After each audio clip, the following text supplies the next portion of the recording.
बिस्मिल्लाहिर्रहमानिर्रहीम हामिदन व मुसल्लियन व मुसल्लिमन अम्मा बाद। आम तौर से लोग एक सवाल पूछते हैं, स्कूल में पढ़ने वाले, मदरसे में पढ़ने वाले, ख़ास तौर से स्टूडेंट और तलबा जो हैं वो इस बात को बार बार पूछते हैं कि कोई भी चीज़ हम पढ़ते हैं तो ज़हन में वो बाक़ी नहीं रहती। जो चीज़ याद करते हैं भूल जाते हैं, या मुताला करते हैं तो फिर वो ऐसा लगता है कि ज़हन में कुछ बैठा ही नहीं या कुछ समझ में नहीं आया। इस तरीक़े के सवालात मुख्तलिफ़ लोग मुख्तलिफ़ अंदाज से पूछते रहते हैं। इस सिलसिले में उनको क्या करना चाहिए?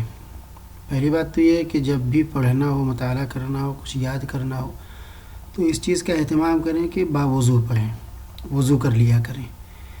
और दूसरी चीज़ ये है कि वो क़िबला रुख होकर के बैठें, जिधर क़िबला है उधर रुख करके बैठें।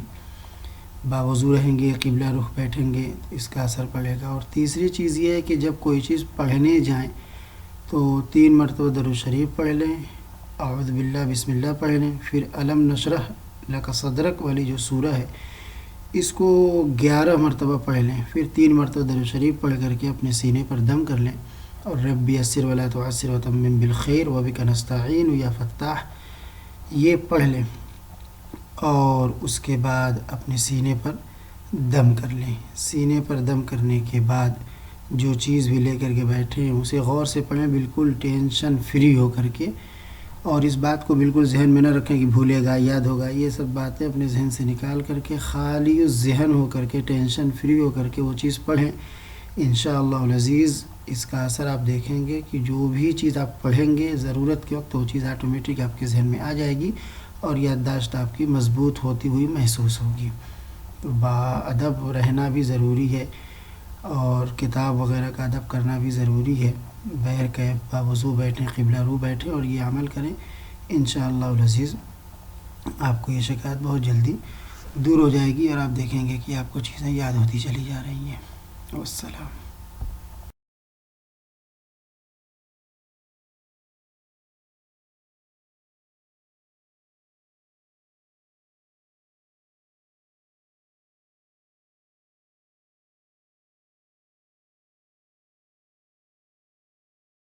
दिल्ली बदली ना, अब देश बदलो। और अगर रहना है कुर्सी पे तो फिर तुम बदलो। कमल पे लग गई है कीचड़ काई धो लो, सिर्फ जय श्री राम नहीं राम रहमान बोलो। मुसलमान भी है इस देश की पहचान बोलो, और मैं गीता बोलूं तुम कुरान बोलो। मैं वसुदैव कुटुंबकम बोलूं तुम सूरह अल कारिफरून में लिखी वो आयत लकुम दिनुकुम वलिदीन बोलो। इसका मतलब है कि तुम्हें तुम्हारा मजहब मुबारक और मुझे मेरा। मैं यत्र नार्यस्तु पूज्यन्ते रमते तत्र देवता बोलो तुम आमीन बोलो। मैं महामृत्युंजय जाप करूं तुम अजान बोलो। मैं जब गाय को रोटी दूं तुम रोजा रमजान खोलो। बिहार है क्या बस यादव पासवान बोलो, देश है क्या बस हिंदू मुसलमान बोलो। शमशान कब्रिस्तान नहीं बच्चों के खेलने का मैदान बोलो। मैं भारत माता की जय बोलूं तुम सलामे हिंदुस्तान बोलो। और कोई पूछे कौम है क्या तो फक्र से मुसलमान बोलो, और Mohammad peace be upon him कि जात को अपनी पहचान बोलो। सल्लल्लाहु अलैहि वसल्लम बार बार बोलो। मैं जय शिव शंकर बोलूं तुम अल्लाह अकबर बोलो। जब कोई एक थप्पड़ मारे तो दूसरा गाल भी आगे बढ़ा दो, मगर वीडियो बना लो। जब कोई तलवार निकाले तो तुम अखबार निकालो। जब कोई गोपाल बंदूक निकाले तो तुम अंबेडकर का संविधान निकालो। कोई मुसलमान कभी राम मंदिर का निर्माण रुकवाने के लिए सब्जी बाग में खड़ा नहीं हुआ। कोई मुसलमान धारा 370 हटवाने के लिए लाल बाग में खड़ा नहीं हुआ। कोई मुसलमान मिनी पाकिस्तान बनवाने के लिए शाहीन बाग में खड़ा नहीं हुआ। कोई मुसलमान करीना के बेटे का नाम तैमूर रखवाने के लिए चौराहे पे खड़ा नहीं हुआ। मुसलमान खड़ा हुआ है अपनी नागरिकता बचाने के लिए। मुसलमान खड़ा हुआ है संविधान को बचाने के लिए। मुसलमान खड़ा हुआ है करबला में जाने के लिए। मुसलमान खड़ा हुआ है वतन परस्ती में सर कटाने के लिए। और हिंदू खड़ा हुआ है अमन का हाथ बढ़ाने के लिए। और सिख खड़ा हुआ है 1.25 को एक से लड़ाने के लिए। और ईसाई खड़ा हुआ है लव दाई नेबर सिखाने के लिए। और हिंदुस्तान खड़ा हुआ है sovereign socialist secular democratic Republic बनाने के लिए। दिल्ली में जो जीता वो हिंदुस्तान था, तो जो हारा वो पाकिस्तान था क्या? राम लल्ला के लिए मंदिर बनाना राम भगवान पे आपका एहसान था क्या? आपके सपनों का हिंदुस्तान हिंदू पाकिस्तान था क्या? गोडसे मर जाएगा, गांधी बच जाएगा, गोडसे को गुमान था क्या? गंगा तो साफ कर नहीं पाए, बाबरी के मलबे को साफ किया या नहीं? सुना है आपका कोई स्वच्छ भारत अभियान था क्या? हिंदुस्तान में बस हिंदुओं की ही चलेगी। जोमेटो में मुसलमान द्वारा की गई डिलीवरी नहीं चलेगी। शाहीन बाग में मरी वो 4 महीने की बच्ची थी देशद्रोही, नहीं चलेगी। राम मंदिर के सामने और कोई स्टोरी नहीं चलेगी। इस देश की जरूरत अब भी हाफ प्लेट राइस है।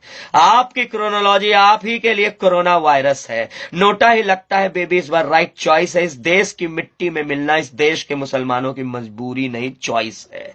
दिल में वतन की मोहब्बत बसी है, मगर रिंगटोन और डीपी लगा के देशभक्ति दिखाने से क्या फायदा? जमहूरियत मॉब लिंचिंग से नहीं जुलूसों से बचती है, शाहीन को तौहीन बताने से क्या फायदा? यह देश सेक्युलर था, सेक्युलर रहेगा।